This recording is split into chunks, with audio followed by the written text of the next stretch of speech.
चलो ready. Last class में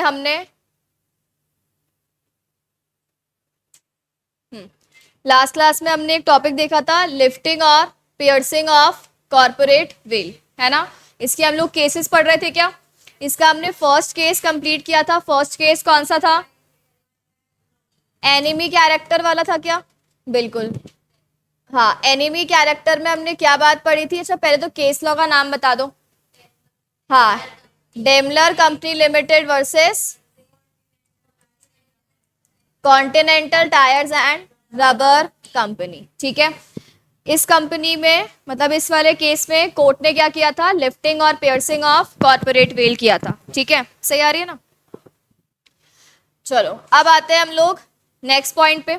अच्छा, इसके अलावा और क्या क्या केसेस हो सकते हैं जहां पे कोर्ट ने क्या किया हो? लिफ्टिंग या पियर्सिंग ऑफ कॉर्पोरेट वेल। अगर हम कोई भी कंपनी बना रहे हैं और हमारा कंपनी बनाने के पीछे का इंटेंशन सिर्फ क्या है? फ्रॉड करने का। नॉर्मली कोई भी पर्सन कंपनी क्यों बनाता है? क्योंकि उसका इंटेंशन क्या होता है? प्रॉफिट अर्निंग का इंटेंशन होता है। पर अगर आप कंपनी बना रहे हो और आपका कंपनी बनाने के पीछे का इंटेंशन क्या है? फ्रॉड करने का इंटेंशन है, तो उस केस में क्या आपकी लिफ्टिंग ऑफ वेल हो जाएगी क्या? बिल्कुल हो जाएगी। ठीक है, तो एक इस पे पॉइंट आएगा, to evade taxes. Evade taxes का मतलब क्या होता है?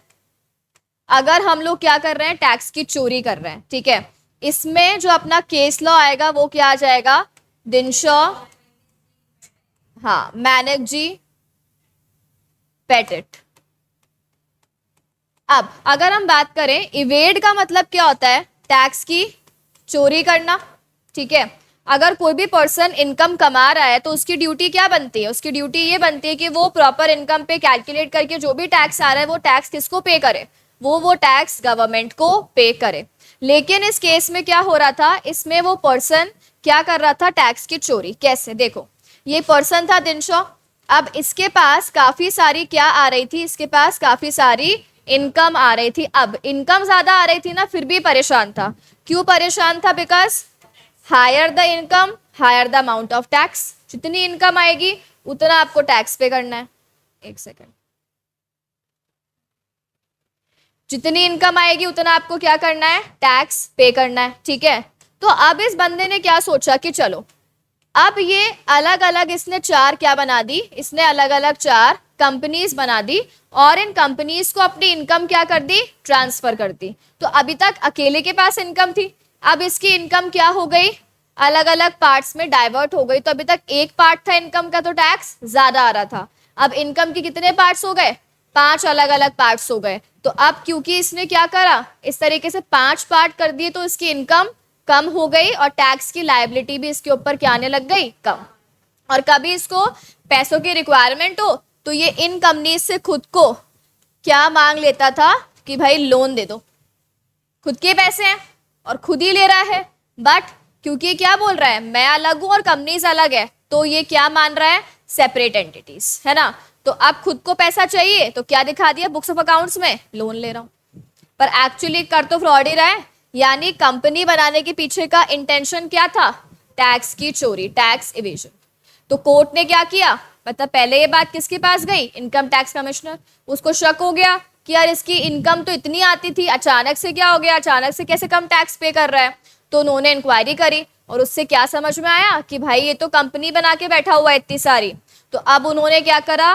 कोर्ट में जब मैटर गया तो दिनशॉ और कंपनीज अलग अलग मानी गई या सेम मानी गई? सेम मानी गई। और सेम मानी गई इसीलिए क्या बोला? हाँ, पर्सनल उसकी लायबिलिटी आ जाएगी और ये पांचों की इनकम एक ही मानी जाएगी और उसके ऊपर टैक्स भी आएगा, पेनल्टी भी आएगी। ठीक है, अच्छा इसी से ही एक सिमिलर चीज थी। अगर आप क्या कर रहे हो? अवॉइड, हाँ, लीगल ऑब्लिगेशन। आप अवॉइड कर रहे हो लीगल ऑब्लिगेशन। अच्छा, इसमें अपना केस क्या था? वर्कर्स ऑफ, हाँ, एसोसिएटेड रबर इंडस्ट्री, हाँ, और सेम ही कंपनी थी ना, एसोसिएटेड रबर इंडस्ट्री लिमिटेड। तो क्या बोला? देखो इस केस में कंपनी का नाम हमने देखो दोनों ही केस में सेम लिखा है, यहां पर भी कौन सी है, एसोसिएटेड रबर इंडस्ट्री, यहां पर भी कौन सी है, एसोसिएटेड रबर इंडस्ट्री। डिफरेंस क्या है, यहाँ पे कौन आ रहे हैं, उसके वर्कर्स आ रहे हैं, और यहाँ पे कंपनी। इसका मतलब इस कंपनी के वर्कर्स केस कर रहे हैं किसके ऊपर, कंपनी के ऊपर।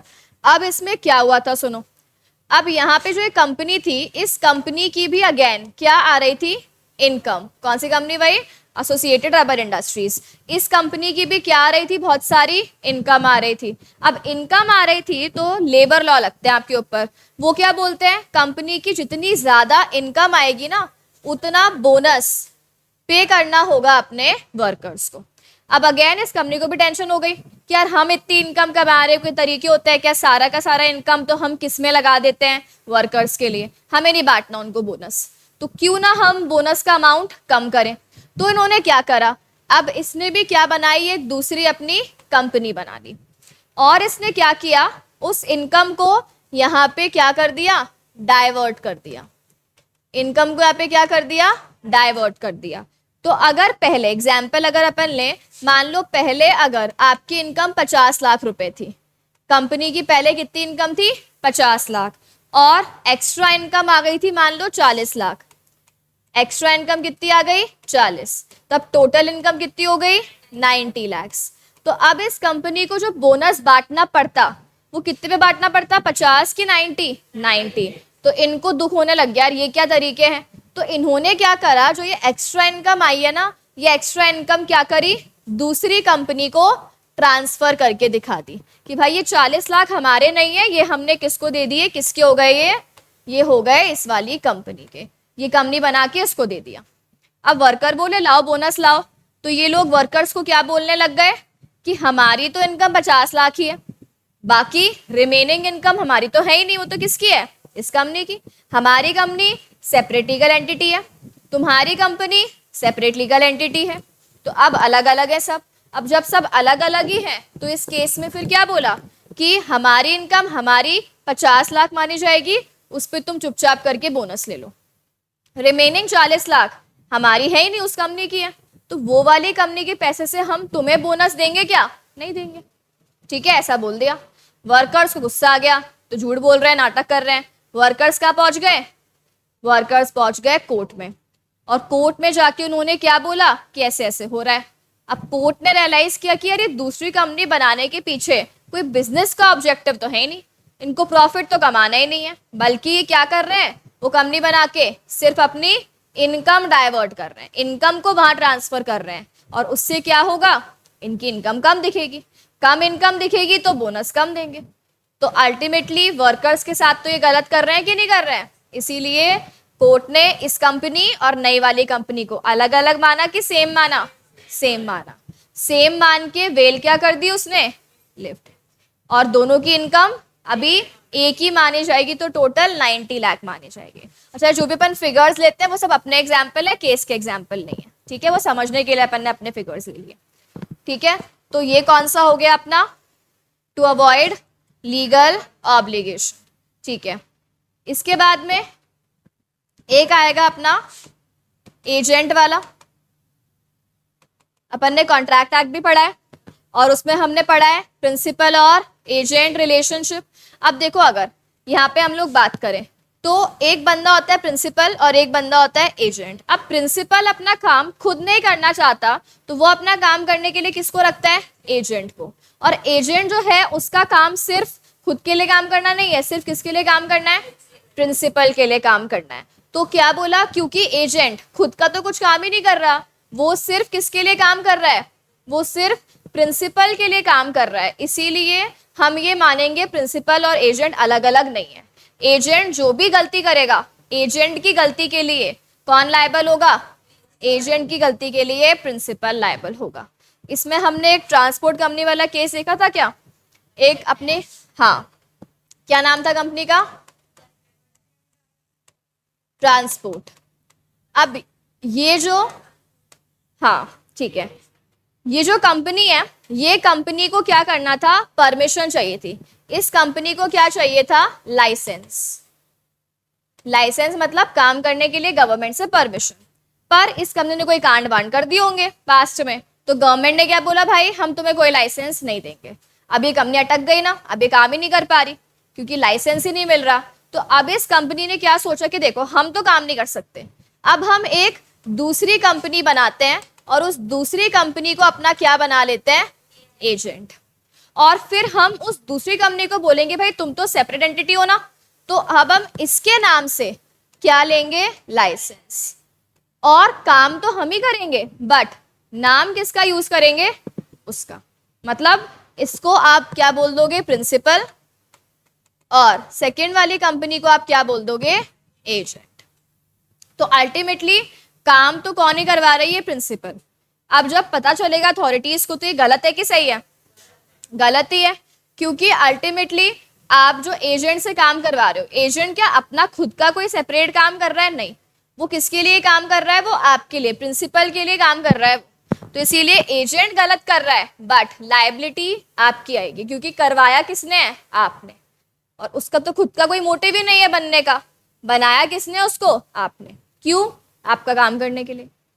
तो अब जब कोई बंदा सिर्फ इसीलिए आ रहा है एग्जिस्टेंस में कि वो आपका काम कर पाए, तो अब कोर्ट उसको और आपको अलग अलग ट्रीट नहीं करेगी, सेम ट्रीट करेगी। तो ये वाली कंपनी प्रिंसिपल वाली और एजेंट वाली सेम सेम मानी जाएगी, और सेम मानी जाएगी तो बस दोनों को आप पनिश करो, मतलब मेनली प्रिंसिपल को पनिश करो, पर्सनली लायबल बना दो। और लास्ट पॉइंट तो एकदम सिंपल है, अगर आपने क्या किया, फ्रॉड किया या फिर इम्प्रॉपर कंडक्ट किया, फ्रॉड या फिर इम्प्रॉपर कंडक्ट। फ्रॉड मतलब इंटेंशन इन्वॉल्व है क्या, आपका इंटेंशन इन्वॉल्व है, आपने जानबूझ के कोई गलत काम किया। और इम्प्रॉपर भी वही है, जिस तरीके से काम करना चाहिए था उस तरीके से आपने काम किया क्या, नहीं। इसका केस का बस नाम था, गिलफोर्ड मोटर्स वर्सेस हॉर्न। इसमें केस नहीं पढ़ना, ओनली नाम पढ़ना है। तो ये अपने अलग अलग कोर्ट में क्या हुए थे, केसेस, और ये केसेस क्या बताते हैं, उल्टा फुल्टा काम करोगे तो लिफ्टिंग ऑफ कॉर्पोरेट वेल हो जाएगी, और हम तुम्हें और जो भी सेकंड पर्सन है या कंपनी है उसको अलग अलग मानेंगे या सेम मानेंगे, सेम। और सेम अगर मान लेंगे तो उसमें क्या होगा कि जो भी मतलब उसकी लायबिलिटी है वो तुम्हारी मानी जाएगी, मतलब कंबाइन कर दो। तो ये अपना टॉपिक कंप्लीट हो गया, लिफ्टिंग या पियर्सिंग ऑफ कॉर्पोरेट वेल। ठीक है, अब चलते हैं अपने नेक्स्ट टॉपिक पे। नेक्स्ट टॉपिक के ऊपर पार्ट 2 बना लेना। अभी तक जो अपन ने किया वो सारा टॉपिक किस में आ जाएगा, पार्ट 1 में, है ना। कंपनी का intro, meaning, characteristic, lifting of well, ये पूरा सब किस में कवर होगा, पार्ट 1। अब हम स्टार्ट कर रहे हैं पार्ट 2। पार्ट 2 जो है उसमें हम क्या पढ़ेंगे, टाइप्स ऑफ कंपनीज। अब हमने ये तो पढ़ लिया कंपनीज कौन कौन सी होती है, अब हम क्या पढ़ेंगे, अलग अलग टाइप्स की कंपनी कौन कौन सी होती है। ठीक है, अब सबसे पहले अगर हम बात करें on the basis of liability, first अपनी कौन सी है, on the basis of liability. Liability के अकॉर्डिंग ये अपन पहले भी पढ़ चुके हैं, याद है क्या, स्लैब्स टीसी में जो एल आता है, एल क्या है, लिमिटेड लायबिलिटी।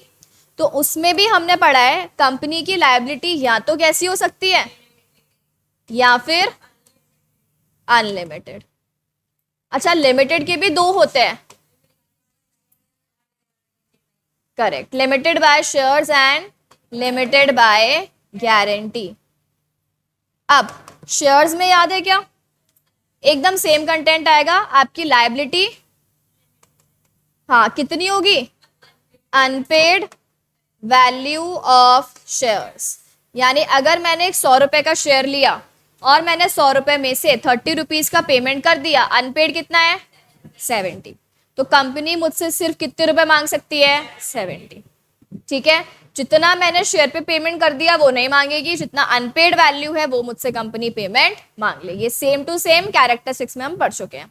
और अगर हम गारंटी की बात करें तो गारंटी वाले केस में क्या बोला, ये कौन सी कंपनीज होती है जिनमें शेयर कैपिटल जनरली नहीं होता है ना, जैसे हो गई एनपीओज, हाँ एनपीओ हो गई, जैसे नॉन प्रॉफिट ऑर्गेनाइजेशन। इनका मेनली काम क्या होता है, सोशल वेलफेयर, चैरिटी, ये सब, प्रॉफिट वाला काम नहीं होता।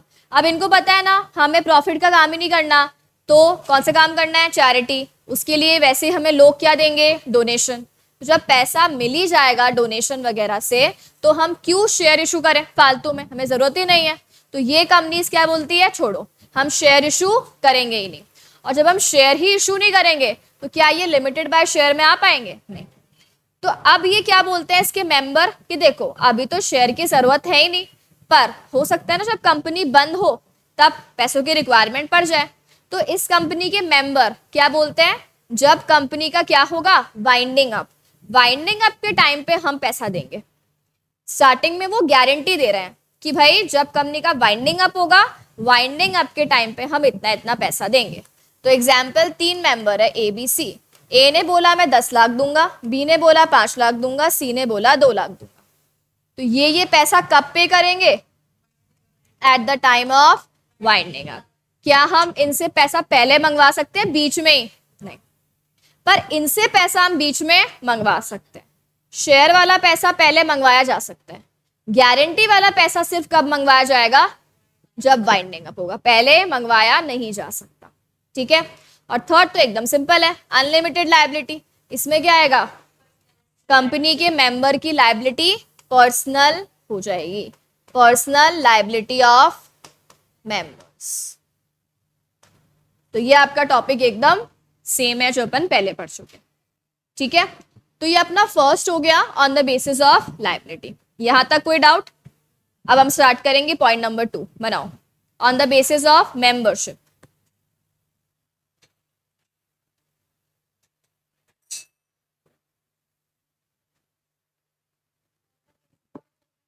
ओनरशिप या मेंबरशिप?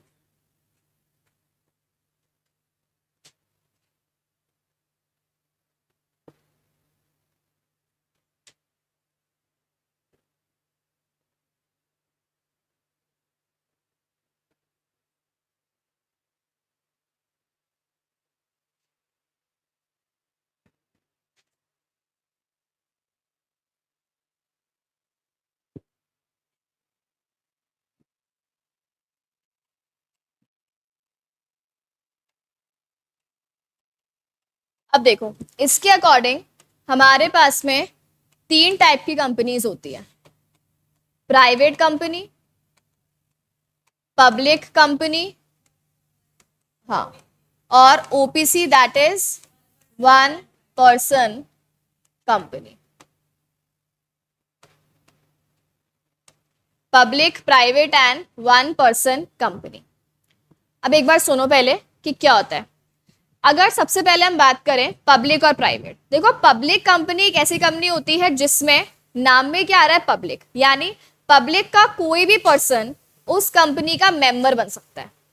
पब्लिक कंपनी क्या है, ऐसी कंपनी जहां पे पब्लिक का कोई भी पर्सन क्या बन सकता है, मेंबर बन सकता है। ठीक है, जैसे रिलायंस है, क्या तुम अभी चाहो तो रिलायंस के शेयर्स खरीद सकते हो, या पहले तुम अंबानी से जाके बात करोगे, उसकी फैमिली में इन्वॉल्व होगे, शादी वादी करोगे उनके साथ में? कोई जरूरी है क्या ऐसा कि उसका फैमिली मेंबर होना चाहिए आपको? नहीं। तो अगर आप चाहो तो अभी आप रिलायंस के, टाटा के, इन सबके शेयर ले सकते हो ना। हाँ, ये सारी क्या है, पब्लिक। तो क्या होता है पब्लिक कंपनी में, पब्लिक का कोई भी पर्सन, चाहे वो ओनर को जानता हो चाहे वो ओनर को नहीं जानता हो, क्या वो उस कंपनी के शेयर खरीद सकता है? एब्सोल्युटली। बट अगर हम बात करें प्राइवेट कंपनी, प्राइवेट कंपनी के नाम में आ रहा है प्राइवेट, मतलब जो बंदा बना रहा है वो अपने साथ सिर्फ किसको बनाएगा, ओनर, लिमिटेड लोगों को। तो वो खुद हो गया, अब मान लो उसकी वाइफ हो गई, ठीक है, उसके बच्चे हो गए, फैमिली वाले हो गए, फ्रेंड्स हो गए, रिलेटिव्स हो गए, जानकार सारे लोग। क्या आप रैंडमली किसी प्राइवेट कंपनी के ओनर के पास जाके बोल सकते हो भाई मुझे इंक्लूड कर लेना, मुझे तेरे शेयर खरीदने कंपनी के? नहीं। पब्लिक कंपनी में पब्लिक का हर कोई बंदा कंपनी के शेयर खरीद सकता है। प्राइवेट कंपनी में क्या हर बंदा शेयर खरीद सकता है? नहीं, लिमिटेड है। ठीक है। और अगर हम तीसरे की बात करें, ओपीसी, ओपीसी है 1 पर्सन। अब देखो मान लो कोई पर्सन है, वो पर्सन को बिजनेस स्टार्ट करना है। अब वो पर्सन को तुम क्या बोलोगे, तुझे अगर अकेले काम करना है तो क्या बना ले, सोल प्रोप्राइटरशिप। अब वो क्या बोलेगा आपको, क्यों भाई मैं सोल प्रोप्राइटरशिप क्यों बनाऊं, जब मुझे पता है कि वहां पे कितनी सारी डिसएडवांटेज है। पहली बात तो लायबिलिटी अनलिमिटेड, दूसरी चीज मैं इतने स्मॉल स्केल पे क्यों काम करूं, मुझे तो लार्ज स्केल पे काम करना है, सिस्टमैटिक काम करना है। सोल प्रोप्राइटरशिप में तो कुछ भी कैसे भी कर लो, प्रॉपर तरीका नहीं है ना काम करने का। तो वो बोल रहा है कि देखो भाई, मुझे बनानी तो कंपनी है, कि मुझे बनानी तो क्या है, कंपनी, लेकिन क्या बोला है यहाँ पे, मुझे अकेले ही बनानी है। अपन नॉर्मली क्या पढ़ते हैं, कंपनी क्या होती है, ग्रुप ऑफ पर्सन, पर वो क्या बोल रहा है, मुझे अकेले को ही क्या बनानी है, मुझे अकेले को ही कंपनी बनानी है। तो जब मुझे अकेले को ही बनानी है तो मुझे कुछ दो आप एक ऑल्टरनेटिव कंपनी बनाने का। तो हम पहले उसको क्या बोलते थे भाई, प्राइवेट बना ले। अब प्राइवेट बनाने के लिए मिनिमम 2 आदमी लगते हैं, minimum 2 people are required private में। वो बोल रहा है चाहिए ही नहीं मुझे पार्टनर, मुझे किसी के साथ काम ही नहीं करना, अकेले। तो कंपनीज एक्ट ने बोला चलो ठीक है, जिसको अकेले बंदे को कंपनी बनानी है ना, उसके लिए हम क्या बनवा देते हैं, 1 person company, that is OPC. अब तुम ये बताओ, ओपीसी जो है ना वो इन दोनों में से किसी का टाइप है, तुम बताओ किसका टाइप है, प्राइवेट का टाइप है कि पब्लिक का टाइप है, प्राइवेट का। ओपीसी लिमिटेड ही तो लोग है, अकेला ही है उसमें, तो ये प्राइवेट का ही टाइप है, मतलब प्राइवेट से भी और छोटी है ये, क्योंकि प्राइवेट में तो फिर भी कितने होंगे, कम से कम 2 लोग। ओपीसी में कम से कम तो क्या एक ही होता है, मैक्सिमम एक ही होता है और मिनिमम भी एक ही होता है। तो इसीलिए OPC is a type of private company. ठीक है, तो अगर आपको अकेले बनानी है तो आप ओपीसी बना लो, लिमिटेड लोग चाहिए प्राइवेट बना लो, पब्लिक एट लार्ज चाहिए पब्लिक बना लो। ठीक है, तो हमें इन तीनों के बीच में डिफरेंसेस के बारे में बात करनी है। अब एक चीज और सुन लो, देखो अगर हम बात करें प्राइवेट कंपनी की, तो सबसे पहले मेंबर्स, मेंबर मतलब ओनर। प्राइवेट कंपनी में बताओ मिनिमम और मैक्सिमम कितने लोग होंगे, प्राइवेट में मिनिमम होते हैं 2 और प्राइवेट में मैक्सिमम होते हैं 200। प्राइवेट में मिनिमम लोग होते हैं सिर्फ 2 और मैक्सिमम कहाँ तक जा सकते हैं, 200। अब तुम बोलो हमारे 5 लाख लोग प्राइवेट लोग हैं, अरे भाई तुम मोहल्ले में रहते हो, कहाँ पे रहते हो, मतलब तुम सिटी तुम्हारी पूरी घर है क्या, 5 लाख लोग प्राइवेट हो गए, कैसे पॉसिबल है। तो क्या बोला, प्राइवेट होना तो एक लिमिट में रहो, कितना, 200, इससे एक्सीड तुम कर सकते हो क्या, नहीं कर सकते। पब्लिक पे आ जाओ, पब्लिक में मिनिमम लोग 7, मिनिमम 7 लोग चाहिए और मैक्सिमम अनलिमिटेड, कोई भी लिमिट नहीं है, मतलब कितने भी हो सकते हैं क्या, बिल्कुल। अब तुमने बोला ना पब्लिक के लोगों को इन्वॉल्व करो, तो पब्लिक तो कितनी भी हो सकती है। अब ओपीसी में बता दो, मिनिमम भी 1 मैक्सिमम भी 1। ठीक है, क्योंकि वहां पे नाम में क्या आ रहा है, 1 पर्सन कंपनी, है ना। चलो अब बनाओ फर्स्ट, चलो हाँ डायरेक्टर्स भी सुन लो। अच्छा ये याद है ना कि मेंबर और डायरेक्टर सेम होते हैं अलग अलग होते हैं, कंपनी में मेंबर अलग होते हैं और डायरेक्टर्स अलग होते हैं। ठीक है, अब मेंबर तो हमने लिख लिए, अब डायरेक्टर कितने होंगे, डायरेक्टर भी मिनिमम देखना होगा और मैक्सिमम भी देखना होगा। अब अगर हम डायरेक्टर की बात करें, सबसे पहले कौन सी है, प्राइवेट। प्राइवेट में मिनिमम डायरेक्टर होते हैं 2, कितने होते हैं मिनिमम डायरेक्टर, 2। तो मेंबर भी 2 हैं, डायरेक्टर भी 2 हैं, और मैक्सिमम कितने होंगे, 15। मैक्सिमम डायरेक्टर्स होते हैं 15। ठीक है, मिनिमम 2 और मैक्सिमम 15। डायरेक्टर समझ गए ना, जो मैनेज करने का काम करेंगे। पब्लिक पे आ जाओ, मिनिमम होते हैं 3, डायरेक्टर्स में कितने हैं, 3। मिक्स मत करना, ये चारों है ना सब मिक्स कर देते हैं, कहाँ पे 2 आ रहा है। अब बहुत लोग क्या करते हैं, ये 7 है ना, ये 7 को यहाँ लिख देते हैं डायरेक्टर्स में, मिक्स मत करना। मेंबर का अलग याद रखो, डायरेक्टर्स का अलग याद रखो। डायरेक्टर मिनिमम कितने होते हैं पब्लिक में, 3, मैक्सिमम सेम है 15। ओपीसी में मिनिमम 1, मैक्सिमम भी, मैक्सिमम में 1 लिखूं 15 लिखूं, योगेश क्या बोल रहे हो,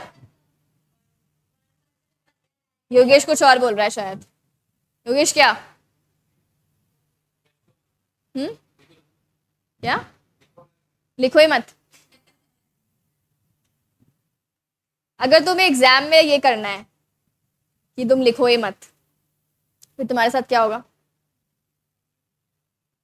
सागर 1 की 15, 1 1 लिखो ही मत,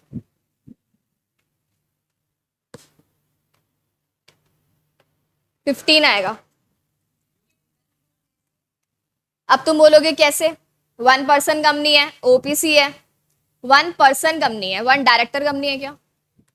1 पर्सन मतलब 1 मेंबर। 1 पर्सन कंपनी, पर्सन हमने किसके लिए यूज किया है? मेंबर के लिए। यानी ओनर अकेला रहेगा। ओनर अकेला रहेगा, कहीं नहीं बोला हमने डायरेक्टर भी अकेला रहेगा। एक बात बताओ, कंपनी खोली है तुमने, कंपनी खोली है तो लार्ज स्केल पे काम करोगे? बंदे को बोल रहे हो अकेला तुम रहो और एक डायरेक्टर रख लो बस, 2 आदमी से ज्यादा रखना ही नहीं है। वो कभी काम कर पाएगा? थक नहीं जाएगा बेचारा? फिर तो क्या बोलेगा, भाई हाथ जोड़ लिए मैं क्या खोल लेता हूँ सोल प्रोप्राइटरशिप, कंपनी की फॉर्मेलिटी भी लूं और सारा काम भी मैं ही करूं। तो तुमने मेरे पे एहसान किया, क्या बेनिफिट देके अपने पास ही रख लो एहसान। तो क्या बोला, मेंबर अकेला रहेगा, ओनर। डायरेक्टर्स तो आप 15 रख सकते हो। अच्छा एक और चीज, 15 से ज्यादा नहीं हो सकते। कंपनी, अब तुम्हें लगता है कि रिलायंस में ओनली 15 डायरेक्टर्स होंगे, इतनी बड़ी कंपनी में ओनली 15 डायरेक्टर्स होंगे? वो तो अलग है, वो मैनेजमेंट में अलग लोग आते हैं, सीनियर मैनेजमेंट बोलते हैं डायरेक्टर्स।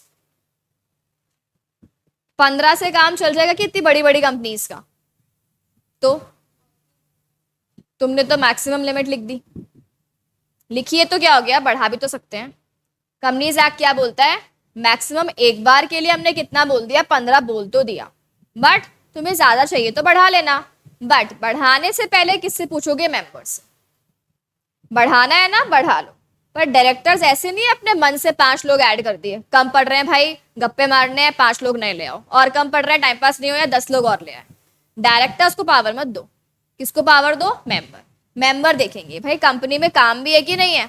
अगर कंपनी में इतना काम होगा तो हम बढ़ाएंगे ना। अगर कंपनी में काम ही नहीं है तो क्या आप बढ़ाओगे? नहीं। तो मेंबर ने हाँ बोल दिया ना तो आप बढ़ा सकते हो 15 से भी ज्यादा। मेंबर ने मना कर दिया तो आप बढ़ा सकते हो क्या? नहीं बढ़ा सकते, ठीक है। अच्छा इसके अलावा एक और चीज, अब इनके नेम के पीछे,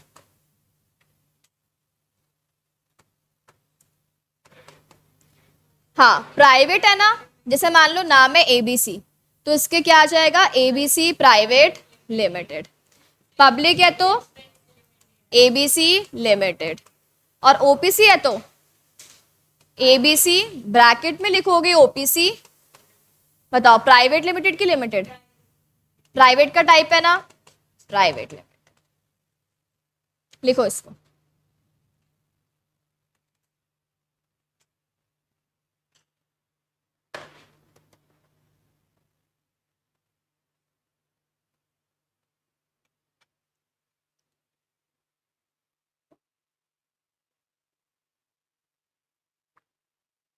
लिख लिया? कब?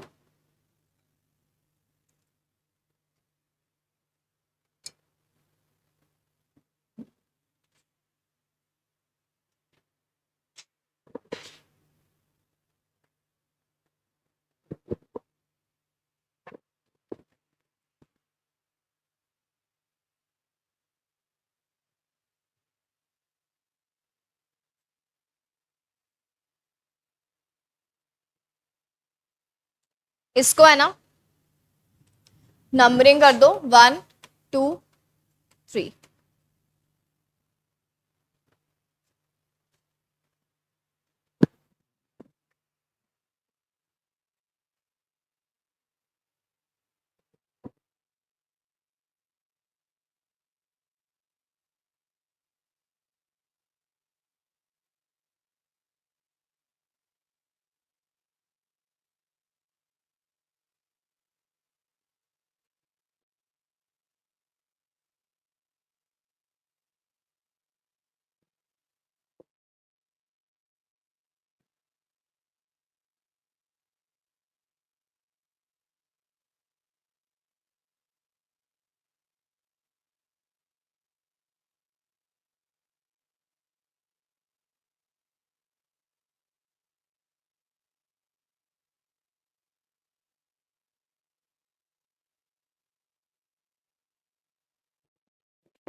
हो गया? अब बनाओ हेडिंग प्राइवेट कंपनी।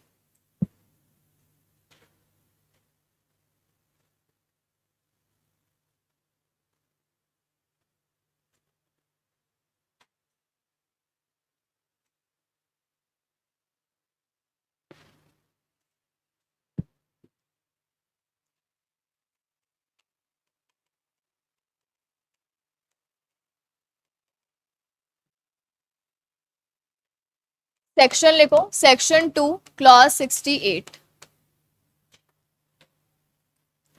लिखो।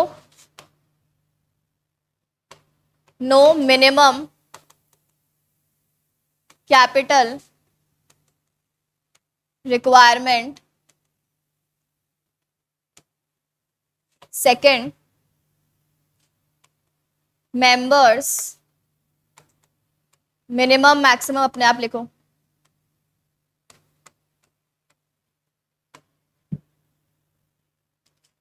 मैक्सिमम में लिखना exclude present and past employees.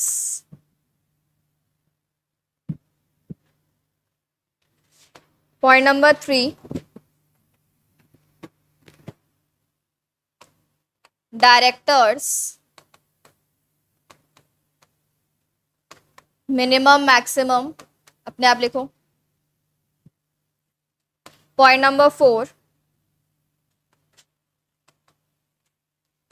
Right to transfer shares, इसमें लिखो रेस्ट्रिक्शंस ऑन ट्रांसफर।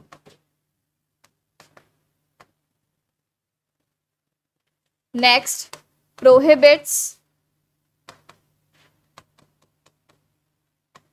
invitation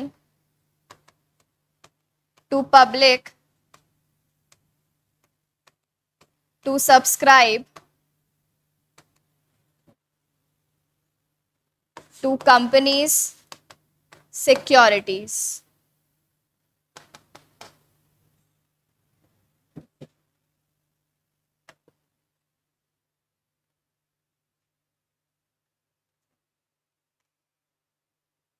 इसके बाद लिखो नोट,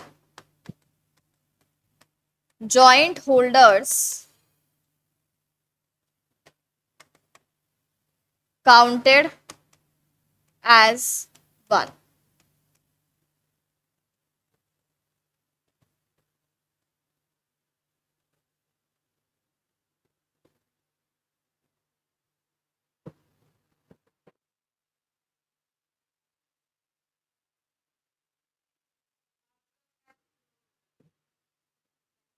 जब ये चैप्टर खत्म होगा उसके एक दिन के गैप के बाद इस चैप्टर का।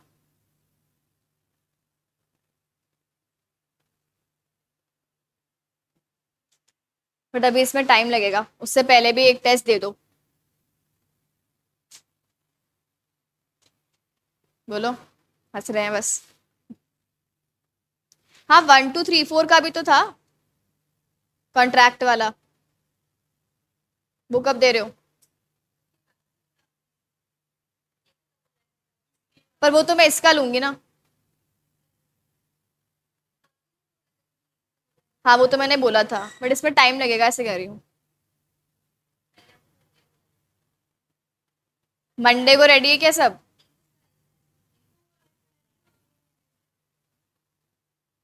ट्यूसडे कर लो। देखो तुम अगर टेस्ट नहीं होगा तो तुम वैसे ही नहीं पढ़ोगे, और वैसे तो पढ़ते नहीं हो। थोड़ा नंबर बढ़ाओ भाई। आज क्या है? थर्सडे है।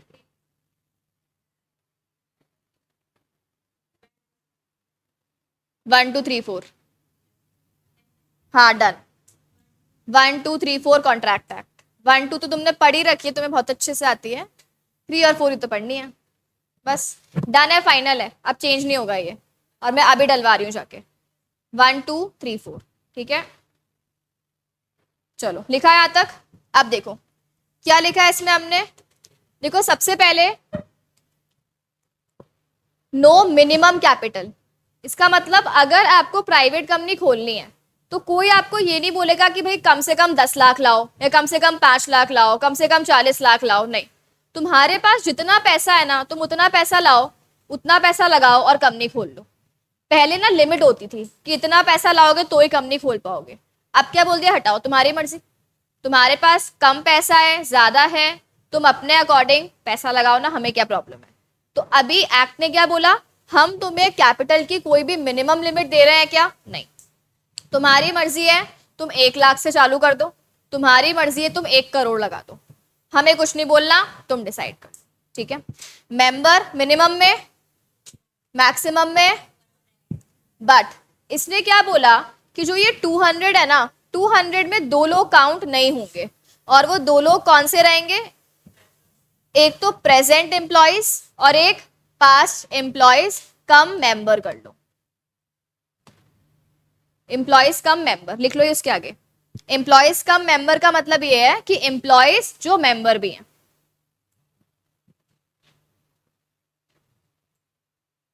अब सुनो ध्यान से, फॉर एग्जाम्पल ये कंपनी है ए लिमिटेड, और इस ये सॉरी ए लिमिटेड आएगी या कि ए प्राइवेट लिमिटेड आएगी, बिल्कुल ए कंपनी है ए प्राइवेट लिमिटेड, ठीक है।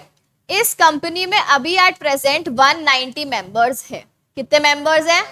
190 मेंबर है। ये कंपनी चाहती है कि चलो हम एम्प्लॉयज है ना, अभी अच्छा काम कर रहे हैं तो एम्प्लॉयज को अपन शेयर देते हैं। अब इस कंपनी में एम्प्लॉयज हैं 40। कितने एम्प्लॉयज हैं?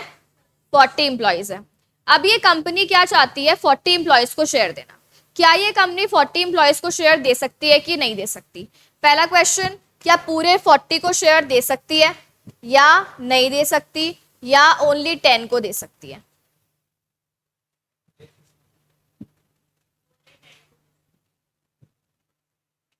पूरे 40 को दे सकती है।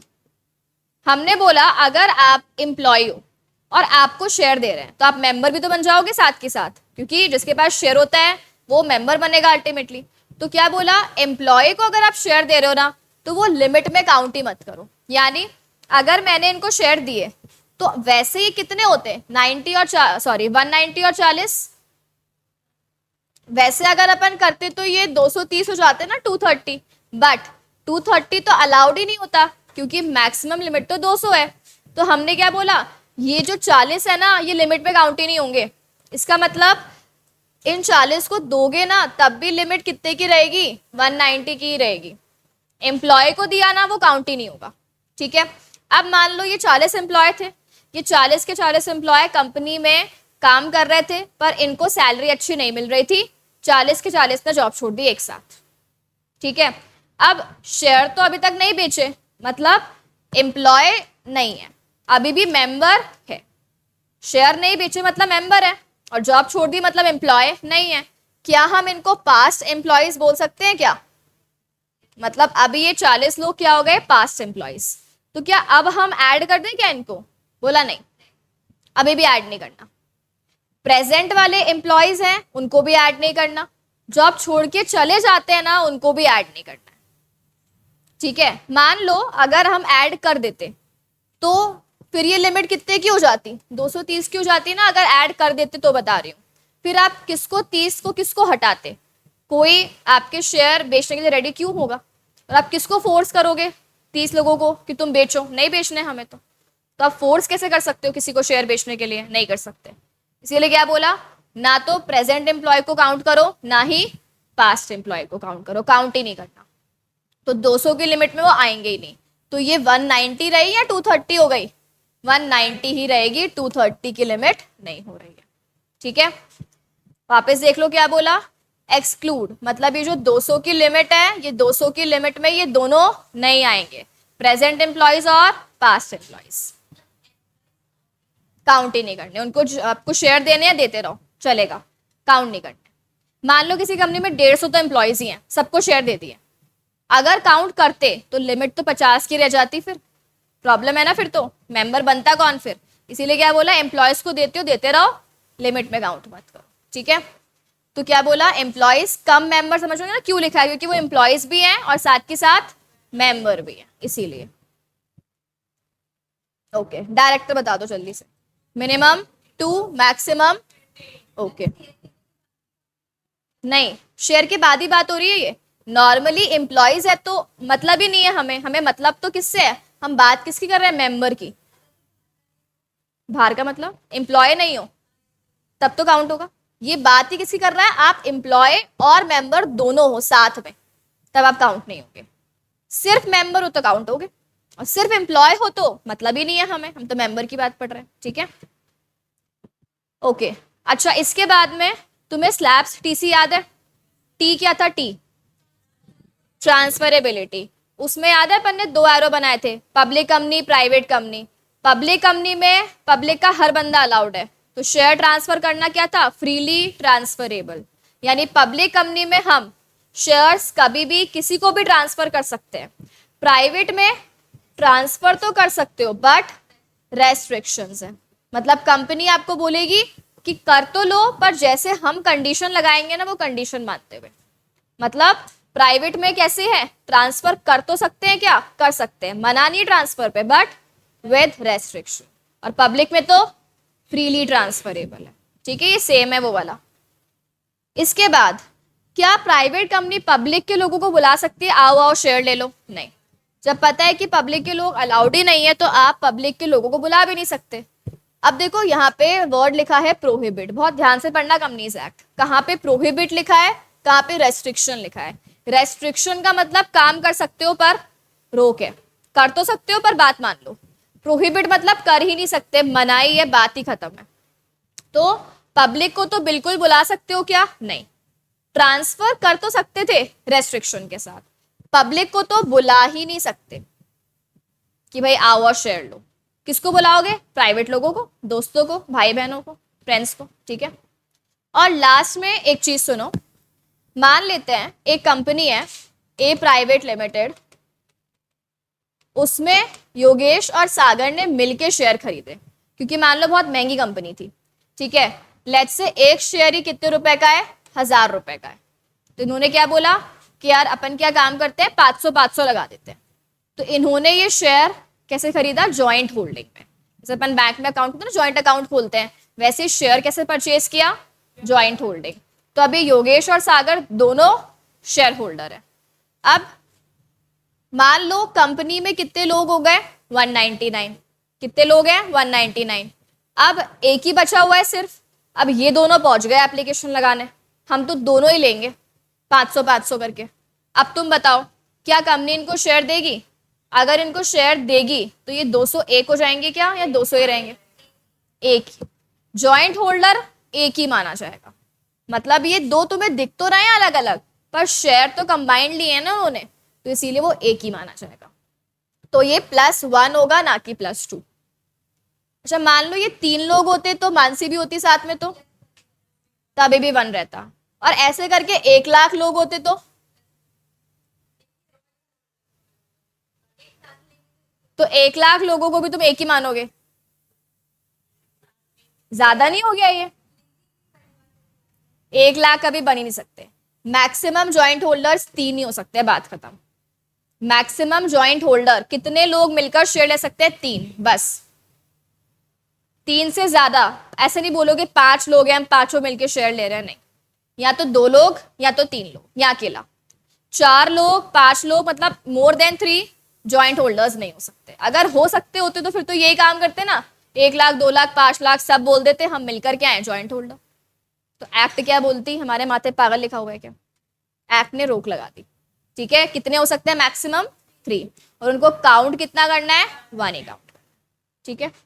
चलो तुमने स्टार्टिंग वाली क्लासेस नहीं देखी थी क्या, लॉ,